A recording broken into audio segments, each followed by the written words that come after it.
Jemaah sekalian, pada kesempatan malam kedua ini kita melanjutkan tentang kelebihan bulan yang sedang kita ada sekarang. Dan Alhamdulillah yang telah memudahkan kita melalui satu hari puasa. Dan juga pada malam ini insya Allah kita akan menyempurnakan malam kedua dengan sholat malamnya. Semoga Allah subhanahu wa ta'ala menerimanya dan juga memudahkan kita sampai menyelesaikan bulan Ramadan ini, dan Ramadan akan datang semuanya dengan iman dan amal saleh. Sebagaimana sabda Nabi SAW yang saya sampaikan pada semalam, Man shama Ramadana, dalam riwayat yang dikatakan Man khama Ramadana imanan wa hisaba ghufira ma taqaddama min dzambi. Siapa yang berpuasa Ramadan, dalam riwayat yang dikatakan siapa yang mendirikan sholat malamnya Ramadan, dua-duanya dengan keimanan dan amal, dengan mengharapkan pahalanya, maka akan diampuni dosa-dosanya yang telah lalu. Kelebihan bulan Ramadan yang ke-11 adalah umumnya orang kalau berpuasa biasanya bau mulutnya tidak nyaman. Mungkin karena kurangnya cairan, mungkin kurangnya nutrisi yang masuk ke dalam tubuh, dan kita berpuasa selama beberapa jam. Walaupun orang itu mungkin berkumur-kumur atau menggunakan sikat gigi, sudah umum biasanya ada bau yang kurang nyaman. Tetapi subhanallah, bagi orang yang berpuasa punya kelebihan plus. Di mata Allah subhanahu wa ta'ala, bau mulut yang dia miliki itu tetap dinilai bau yang lebih wangi dari bau kasturi. Dan ini kelebihan yang ke-11.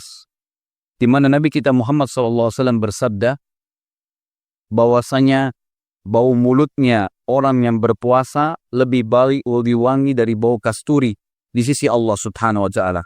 Ulama hadis berkata, yang dimaksud lebih wangi dari bau kasturi ada dua makna. Yang pertama, memang secara zahirnya seperti itu. Walaupun dia bau di mata manusia, tetapi ternyata di mata Allah SWT bau lebih wangi dari kasturi. Yang kedua adalah, orang yang berpuasa, dan ini makna yang tepat sekali. Kalau seseorang nanti pada hari kiamat yang sering berpuasa, maka walaupun dia masuk ke dalam surga dan seluruh orang masuk ke dalam surga yang sudah beriman, tapi khusus orang yang berpuasa, maka setiap dia ngomong sama orang lain, akan mengeluarkan bau yang lebih wangi dari bau kasturi, sehingga penghuni surga mengetahui bahwasanya orang ini dulunya suka berpuasa. Ini kelebihan yang diberikan bagi orang yang berpuasa, dan di bulan Ramadan puncaknya, karena kita mengerjakan rukun Islam kita, puasa yang wajib.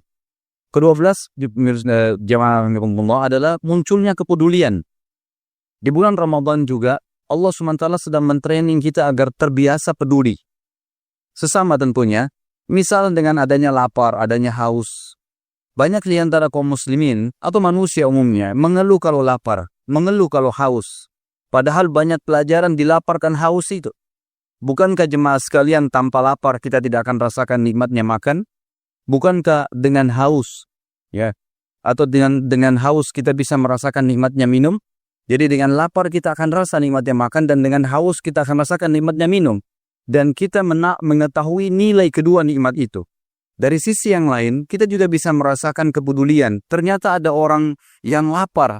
Mereka luar biasa. Mungkin kita hanya sampai azan maghrib sudah bisa makan dan minum. Tapi ada orang yang seharian tidak bisa makan. Saya kadang-kadang singgung di pengajian saya di Jakarta ini.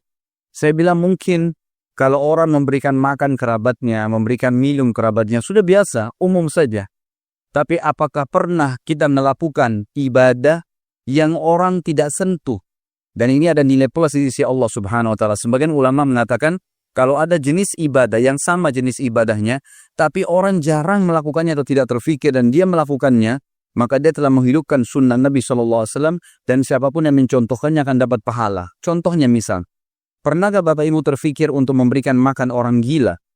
Setiap kali kita melihat orang gila di pinggir jalan, yang muncul di benak kita adalah meninggalkan orang tersebut. Tidak terfikir untuk memberikan makan dan minum. Lalu kira-kira, siapa yang akan memberikan makan dan minum kepada orang gila itu? Kita membiarkan dia makan kotorannya? Kita membiarkan dia mengorek-ngorek sampah? Padahal Allah subhanahu wa ta'ala tidak melihat siapa yang menerima apa yang kita berikan, tapi melihat kadar keikhlasan dalam memberikan. Makanya, Rabi' bin Haytham rahimahullah pernah kedatangan orang gila minta makanan, dan dia suruh anaknya menghidangkan makanan yang mewah. Lalu anaknya bertanya, kenapa ayah? Itu kan orang gila, dia tidak tahu nilainya makanan itu. Lalu kata dia kepada anaknya, ini tanda pemahaman ilmu agama yang dalam, dan akhirnya meningkatkan imannya ke tingkat yang tertinggi. Dia mengatakan, wahai anakku, kalau seandainya orang gila itu tidak tahu nilainya, apa yang sedang kita beri nggak penting buat saya, karena Allah tahu nilainya. Allah membalas dengan kadar niat seseorang. Ini contoh saja. Sudah pernahkah kita terfikir memberikan makan dan minum orang seperti ini? Sudah pernahkah terfikir kita misal menyiapkan buka puasa di pinggir jalan sehingga kita bisa mendapatkan pahala mereka? Sebagaimana nanti akan saya singgung. Jadi intinya di bulan Ramadan lahir kepedulian itu. Kita merasakan bahwasanya ada pentingnya memberikan makan dan minum kepada orang lain, dan lapar dan haus itu dirasakan. Dan pahala yang sangat besar Allah siapkan bagi orang yang memberikan makan dan minum. Kata Nabi SAW pada saat ditanya dalam hadis riwayat Muslim oleh seorang sahabat, ya Rasulullah, apakah ajaran Islam yang paling besar pahalanya setelah yang wajib-wajib? Yang sunnah ini yang paling besar apa? Beliau mengatakan, tut'imut ta'am wa tusallimu ala man ta'rif wa man lam ta'rif. Engkau memberikan makan dan minum kepada orang-orang, dan juga engkau memberikan salam kepada muslim yang kau kenal dan kau tidak kenal. Jadi ternyata amalan sunnah setelah wajib yang paling besar pahalanya termasuk adalah memberikan makan dan minum kepada orang lain. Dan kita akhirnya peduli ingin memberikan orang lain karena kita sudah bisa merasakan haus dan lapar itu. Yang ke-13 jemaah sekalian adalah pada para ulama mengatakan munculnya atau diaturnya oleh Allah Subhanahu wa Ta'ala secara massal kita di training untuk mengatur pola hidup yang sehat. Sama misalnya pengaturan makanan dan minuman itu sendiri. Seperti contoh, mungkin orang yang tidak tahu manfaat daripada kurma atau tidak pernah berpikir untuk makan kurma, dengarkan sabda Nabi SAW. Kata Nabi SAW dalam hadis riwayat Bukhari, sebaik-baik sahur untuk kalian, sahur adalah mengkonsumsi kurma. Dan sebaik-baik buka puasa untuk kalian adalah kurma. Ulama merincikan dari hadis ini panjang lebar manfaat daripada mengkonsumsi kurma. Kalau di Timur Tengah mungkin mereka berasa mengkonsumsi fisiknya. Tapi mungkin kita di Indonesia kalau tidak biasa kita bisa membuat jus. Kita bisa mencampurnya di kue. Bahkan saya pernah menemukan orang-orang di Mesir. Kalau mereka puasa Ramadan, lagi puasa dan membutuhkan nutrisi, vitamin yang cukup untuk tubuhnya. Mereka tidak makan nasi di sahur, tapi mereka mengambil butir-butir kurma yang dikeluarkan bijinya. Kemudian direbus dengan susu cair sampai mendidih dan akhirnya susu putih itu berubah menjadi warna kurma. Tercampur dan kurmanya menjadi halus sehingga dikonsumsi oleh mereka, dan itu sudah cukup. Bahkan saya terapkan di rumah tangga saya dengan menambahkan jahe merah dan juga habbatus sauda, dan ini sangat luar biasa membuat kita kenyang sampai buka puasa. Dan Anda bisa praktekkan masalah itu. Tapi yang kita ingin terapkan di sini adalah manfaat yang ke-13 dari bulan Ramadan, bagaimana Allah Subhanahu wa Ta'ala melalui Nabi Muhammad SAW mengajarkan kita pola makan yang benar, yaitu kita makan pada saat lapar, membutuhkannya, dan juga kita berhenti sebelum kenyang, serta banyak mengkonsumsi makanan yang diperintahkan oleh Nabi SAW, diantaranya mengkonsumsi kurma, walaupun kita dalam kondisi haus dianjurkan untuk mengkonsumsinya.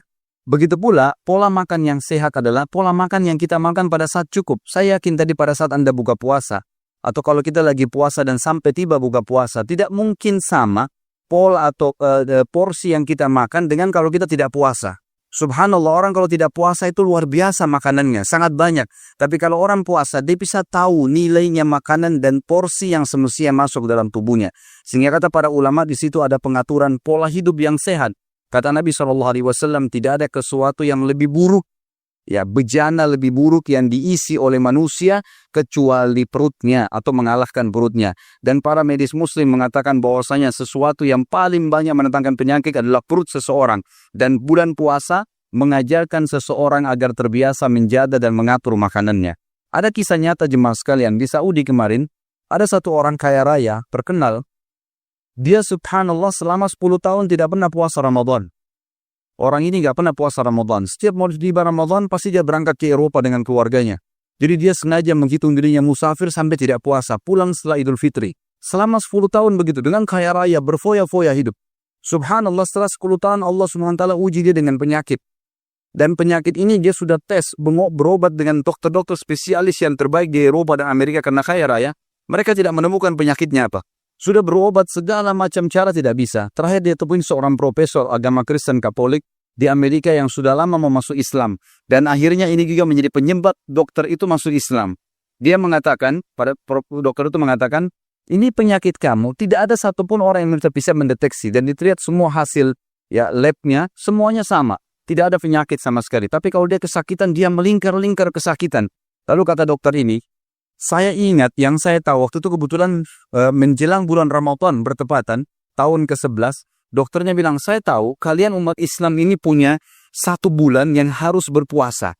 Coba kamu terapkan puasa itu. Kamu jaga makanan kamu dan minuman kamu, ikutin pola yang ada di ibadah kamu itu, kemudian sebulan kemudian kamu bisa periksa ke saya. Subhanallah, orang ini karena sudah kesakitan dipraktekin sama dia. Pulang ke Saudi, dia betul-betul ikutin puasa Ramadan, dia mengikuti sunnah Nabi SAW, buka puasa dengan kurma dan beberapa butir kurma dengan air, kemudian dia sholat malam, kemudian malamnya habis tarawih baru dia makan, sahur juga dijaga dengan makanan yang cukup. Sebulan kemudian dia datang, penyakitnya bersih dan tidak ada sama sekali yang membuat dia sakit lagi, dan dokter itu akhirnya syahadat gara-gara hal tersebut. Ini contoh saja. Kemudian yang ke-14, jemaah sekalian, adalah bulan ini, bulan dibelenggunya semua syaitan. Kita tahu musuh kita syaitan, selalu membisikkan. Kita harus sadar di sebelah kita ada syaitan. Kata Nabi SAW, setiap orang di antara kalian ada qarin, pendampingi dari syaitan. Dan ada pendamping, hafadha, malaikat yang mendampingi di sebelah kanan dan syaitan di sebelah kirinya. Kalau dia sedang ingin melakukan perbuatan baik, maka malaikat membisikkan dia. Malaikat hafadha, penjaga, membisikkan dia. Misal kita lihat fakir miskin lewat, ada bisikan dalam hati kita, bantu. Kita lagi dengar azan, sholat. Apa saja, bisikan dalam hati itu dari malaikat. Dan pada saat itu, qarin syaitan akan berusaha menyesatkan kita. Sambil berkata, nggak usahlah dulu, belum iqamah, masih bisa sholat di rumah, dan seterusnya. Nggak usah bantu, itu orang masih mampu, masih ada orang yang lebih susah, dan seterusnya. Jadi tinggal kita memilih yang mana. Tapi subhanallah, khusus di bulan Ramadan, tidak ada di hari-hari yang lain, syaitan-syaitan termasuk qarin yang ada di sebelah kita, dibelenggu oleh Allah subhanahu wa ta'ala, sehingga mereka tidak leluasa menggoda seleluasa di luar Ramadan. Kata Nabi SAW, kalau tiba Ramadan, semua syaitan dibelenggu. Mereka masih menggoda, sebagaimana sabda Nabi SAW, tapi mereka tidak leluasa menggoda seleluasa di luar Ramadan. Kita bayangkan kalau kita lagi lomba nari, jemaah sekalian, lalu teman atau rival kita dibelenggu, diikat dengan tali. Lalu kita akan berlomba lari dengan dia. Mungkin tidak usah lari, kita jalan kaki saja bisa. Saya yakin tadi pada saat kita jalanin puasa, asal niatnya ikhlas, kita akan sangat mudah, tidak terasa sudah azan maghrib. Insya Allah sebentar juga kita baca 1 juz pun Al-Quran, kalau niatnya ikhlas, kita tidak rasa, oh sudah selesai tarawihnya. Maka sangat mudah kita beribadah. Dan kalau kita kerjakan karena keimanan dan amal soleh, kita pasti akan masuk dalam surga karena diampuni dosa-dosanya. Maka bulan Ramadan peluang emas yang ke-14 adalah kita dapatkan musuh kita, saingan kita, yang selalu berusaha menyesatkan kita dibelenggu oleh Allah subhanahu wa ta'ala. Termasuk kata para ulama hadis Nabi SAW yang berbunyi, kalau seorang hamba akan tidur di malam hari, maka akan berkerumun padanya syaitan dan malaikat. Lalu masing-masing menawarkan apa yang dia ingin tawarkan. Malaikat berkata, tutuplah hidupmu dengan kebaikan.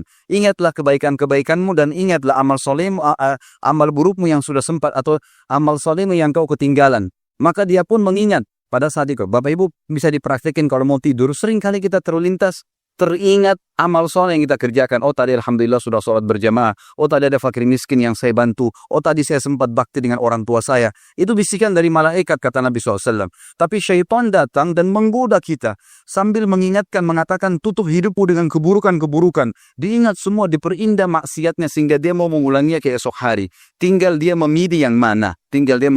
Subhanallah, di bulan Ramadan, syaitan termasuk yang menggoda, khusus kalau mau tidurin juga dibelenggu oleh Allah subhanahu wa ta'ala, sehingga malaikat leluasa membisikkan kebaikan dan kita bisa mengerjakannya.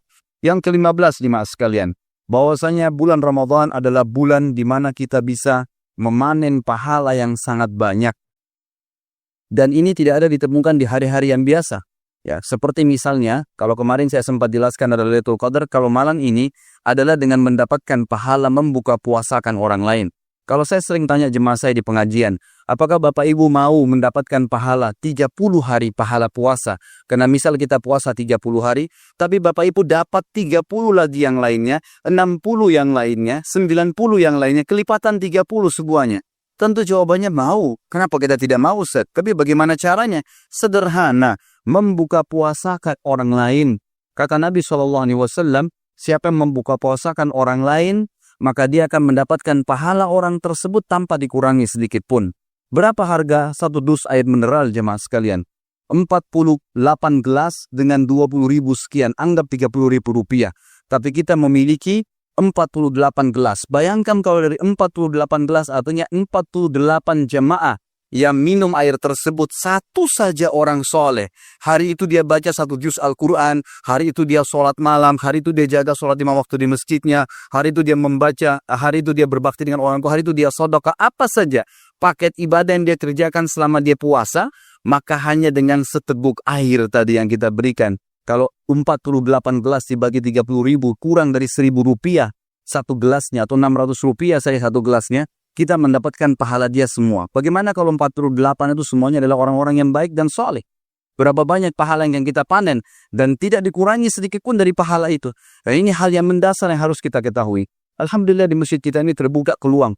Bisa Anda membawakan kue di masjid yang lain, bisa Anda kirim ke kampung-kampung Anda. Banyak sekali kurma-kurma sekarang yang dipersiapkan dengan 10 kiloan, harganya sangat murah, bisa terjangkau, 200.000, 300.000, 500.000. Kita bisa membeli 10 kilo dengan 600 butir di dalamnya dan bisa membagikan kepada orang lain. Bahkan Umar bin Khattab radhiyallahu anhu pernah membuka puasakan satu kota Madinah dengan air putih. Di zaman khilafahnya beliau, dalam kisah dikatakan, beliau pernah sudah akan habis Ramadan, kemudian khawatir tidak mendapatkan pahala buka puasa. Maka beliau pun mengiklankan kepada pegawainya, stafnya, gulam namanya, istilahkan dengan gulam, iklankan kalau saya mengundang mereka semua berbuka puasa satu kota Madinah. Maka orang-orang semua datang karena menganggap yang mengundang adalah Amir Mu'minin, Umar bin Khattab, pasti makanannya bagus. Maka mereka pun datang, pada saat mereka rame-rame datang berbondong-bondong, dan zaman itu orang minum hanya dari sumur, tidak ada sumber air yang lain.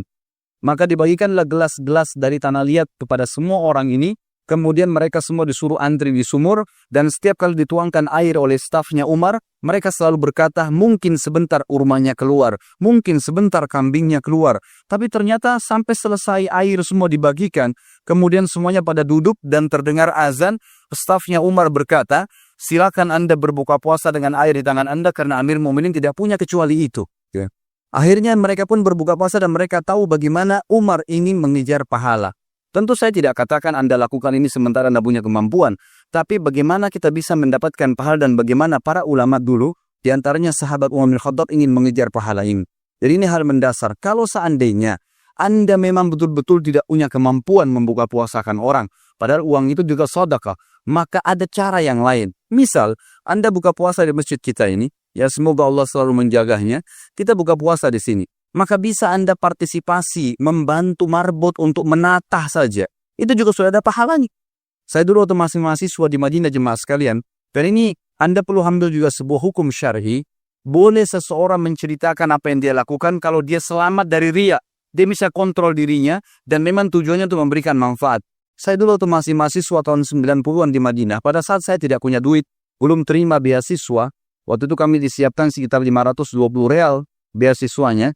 Maka saya tidak punya duit, apalagi terus saya masih SMA. Saya malah mendapatkan lebih sedikit daripada teman-teman yang kuliah, sekitar 375 real. Kalau saya belum terima dan di bulan Ramadan, maka saya datang ke Masjid Nabawi. Di sana ada jek-jek Zam-Zam, di mana orang minum dari situ. Dan itu biasanya airnya dibuat dingin.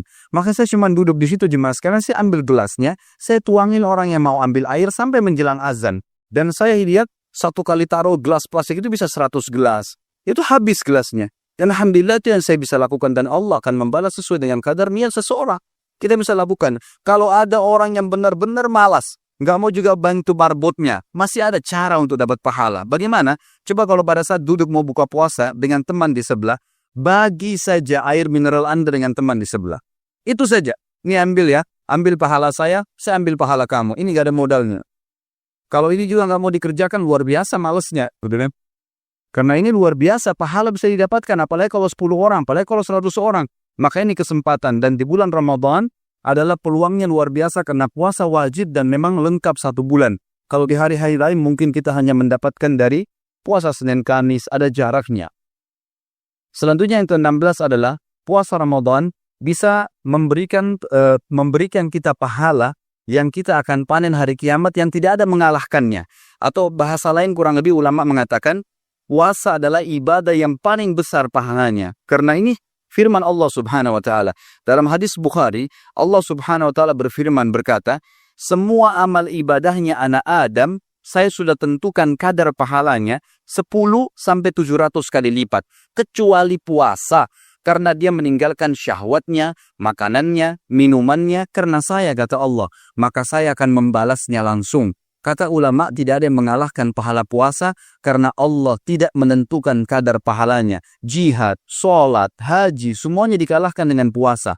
Kata ulama, karena puasa kalau dihitung secara waktu, maka dari sahur sampai buka puasa akan dapat pahala. Tapi kalau Ramadan, dari awal Ramadan sampai akhir Ramadan semuanya pahala. Siangnya atau malamnya. Karena semuanya dihitung bulan ini, semuanya adalah bulan yang penuh dengan berkah dan penuh dengan ibadah kepada Allah Subhanahu wa Ta'ala. Jadi kita akan panen pahala yang sangat banyak. Yang ke-17 jemaah sekalian, bulan Ramadan adalah bulan di mana dibuka semua pintu surga. Allah Subhanahu wa Ta'ala menciptakan surga sebagai tempat yang penuh dengan nikmat dan abadi. Cukuplah hadis Nabi SAW yang berbunyi, siapapun yang masuk ke dalam surga tidak akan menjadi anak-anak, tidak akan menjadi orang tua. Semuanya akan berumur 33 tahun. Semua laki-laki kembali kepada poster ayahnya Adam 60 siku ke langit atau 27,5 meter. Dan semua Hawa, perempuan akan kembali kepada poster ibunya Hawa, itu adalah 40 siku ke langit atau 17,5 meter. Tidak ada lagi rasa capek, takut, gangguan orang, tidak ada meludah, tidak ada beringus. Kata Nabi SAW, tidak ada penyakit. Dan makanan serta minuman yang dimakan oleh ahli surga yang tidak dibutuhkan oleh tubuhnya akan dikeluarkan dalam bentuk keringat secara alami, yang keringat itu pun lebih wangi dari bau kasturi. Di mana ada di dunia orang keringat baunya wangi? Tapi di surga akan ada itu. Ini janji. Dan Allah tidak mungkin pungkiri janjinya. Inna Allah la yukhliful mi'ad. Allah nggak mungkin pungkiri janjinya. Di bulan Ramadan jemaah sekalian dibuka pintu surga. Pertanyaan kecil di sini. Lalu apa manfaatnya pintu surga dibuka, Ustaz? Sementara kalaupun dibuka kita belum bisa masuk. Karena kita di dunia nggak mungkin masuk. Kata ulama yang dimaksud adalah dibuka pendaftaran untuk masuk ke dalam surga. Itu bulan Ramadan khusus. Jadi misal gini, kita mau kerja di satu perusahaan atau kita mau kuliah di satu kampus. Kemudian dibuka pendaftaran Januari dari 1 sampai 31. Kalau ada orang cuma lewat saja dan berkata, saya mau kerja di sini nih, saya mau kuliah di sini, tapi nggak pernah daftar, diterima nggak kira-kira? Tentu saja tidak. Kata ulama, seperti itulah bulan Ramadan. Jadi bulan Ramadan kesempatan mendaftar diri di surga. Karena dalam hadis lain dikatakan, tidak ada seorang pun manusia, kafir atau beriman, kecuali pasti punya tempat di surga dan neraka. Kalau dia meninggal beriman, dia akan tempatnya di surga, dan tempat di neraka akan diberikan kepada orang-orang kafir. Kalau dia meninggal punya maksiat, dosa, atau dia kafir, maka dia akan tempatnya di neraka, dan tempat di surganya akan diberikan kepada orang-orang yang beriman. Jadi memang kita punya tempat, dan itu dibuka pintu surga, kayak pendaftaran di pintu atau untuk masuk ke dalam surga. Dan juga di sini bahasan sedikit saja, kenapa pintu yang dibahas jemaah sekalian? Kenapa bukan permadani? Kenapa bukan istanahnya? Kenapa bukan buah-buahannya? Kenapa bukan pakaiannya? Maka ulama mengatakan pintu ini adalah simbol dari kemewahan sebuah tempat. Tidak mungkin kalau rumah itu mewah, kemudian pintunya dari bambu. Nggak mungkin. Pasti pintunya itu menjadi simbol. Kalau mewah dari depan, pasti akan mewah di dalamnya. Istana pasti punya pintu yang mewah. Makanya pintunya yang disinggung, dan ini tingkat tinggi dari bahasa yang digunakan oleh Allah Subhanahu wa Ta'ala melalui lisan Nabi Muhammad SAW. Jadi dibuka pintu-pintu surga. Selanjutnya, yang ke-17 adalah ditutup semua pintu neraka. Semua pintu neraka ditutup. Ada 7 pintu neraka, artinya ditutup semuanya orang-orang yang aku masuk neraka. Tidak lagi orang yang masuk neraka. Dan ini saya hubungkan dengan poin ke-18. Setiap malam Allah membebaskan setiap hamba dari neraka. Kata Nabi SAW dalam hadis, kalau tiba bulan Ramadan semua pintu surga dibuka, semua pintu neraka ditutup. Dan Allah setiap malam membebaskan hamba-hambanya dari api neraka, dan itu berlaku setiap malam. Artinya memang setiap malam akan ditutup ya pintu-pintu neraka itu, dan dihapus yang tadinya memang dasarnya kita punya tempat di neraka. Dalam hadis Bukhari yang dikatakan kalau tiba Ramadan, maka Allah mengutus malaikat, yang malaikat ini berseru di muka bumi, wahai pelaku kebaikan, bersegeralah ke surga, tinggikan derajatmu karena pintu surga lagi dibuka, dan wahai pelaku keburukan, berhentilah kesempatan karena neraka lagi ditutup. Nggak terima siapapun yang masuk, biar buat dosa, nggak didaftar ke api neraka. Dan ini sebuah fadilah yang luar biasa. Kemudian juga termasuk yang ke-19 adalah bagi orang yang puasa disiapkan baginya pintu Rayyan. Dan pintu Rayyan adalah sebuah pintu yang besar sekali, yang memang pintu ini tujuannya ya, untuk, jadi di surga itu begini, ada 8 pintu gerbang besar. Satu pintu gerbang besar itu memiliki lagi ribuan bahkan jutaan pintu-pintu. Setiap pintu punya ibadah tertentu. Misal sholat ada pintu gerbangnya, puasa ada pintu gerbangnya, haji ada pintu gerbangnya, jihad ada pintu gerbangnya. Setiap pintu punya camp istana lagi, banyak. Dan Anda semua bisa memiliki di setiap tingkatan surga ada istana lagi di dalamnya. Seperti misalnya hadis Nabi SAW yang berbunyi, setiap orang ke masjid, kayak ini Anda ke masjid sekarang, akan mendapatkan satu istana di surga. Setiap pulang dari masjid dapat satu istana di surga. Artinya, kalau kita sholat 5 waktu masjid, wajib di masjid, kita punya 10 istana di surga. Kalau kita umurnya 70 tahun sholat terus, berapa banyak istananya? Dan memang itu betul. Orang akan memiliki banyak sekali istana di surga. Dan ini sebuah fadilah yang besar. Khusus bagi orang yang puasa, disiapkan sebuah pintu gerbang, kata ulama, namanya Rayyan. Di dalamnya disediakan oleh Allah Subhanahu wa Ta'ala istana-istana yang mewah dan tidak ada yang masuk dalamnya kecuali orang yang puasa. Dan ulama hadis mengatakan pintu Rayyan adalah pintu yang paling mewah di surga dan di dalamnya adalah istana yang paling mewah yang disiapkan hanya untuk orang yang berpuasa. Dan yang terakhir dimasukkan adalah puasa akan menjadi tameng dari api neraka.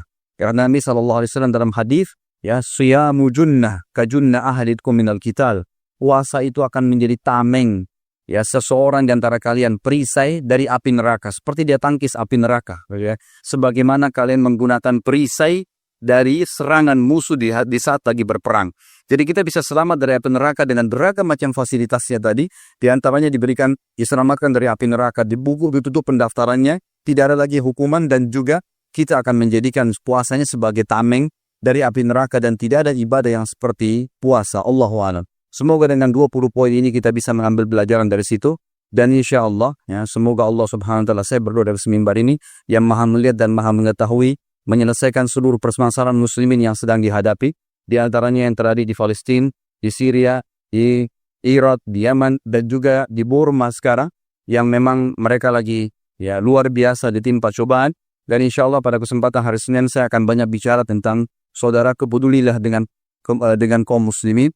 Maka kita akan banyak panjang lebar menjelaskan hadis-hadis Nabi SAW berhubungan dengan masalah ini. Tapi minimal kita berdoa kepada Allah SWT agar Allah mengangkat permasalahan mereka. Dan juga Allah memudahkan mereka bisa menikmati Ramadan sebagaimana kita nikmatin dengan puasanya, dengan ibadahnya, dengan ketenangan jiwanya. Mungkin begitu jemaah sekalian, terima kasih waktunya. Pada benar dari Allah, pada saat saya mohon dimaafkan. Subhanakallahumma bihamdika asyhadu an la ilaha illa anta astaghfiruka wa atubu ilaik. Assalamualaikum warahmatullahi wabarakatuh.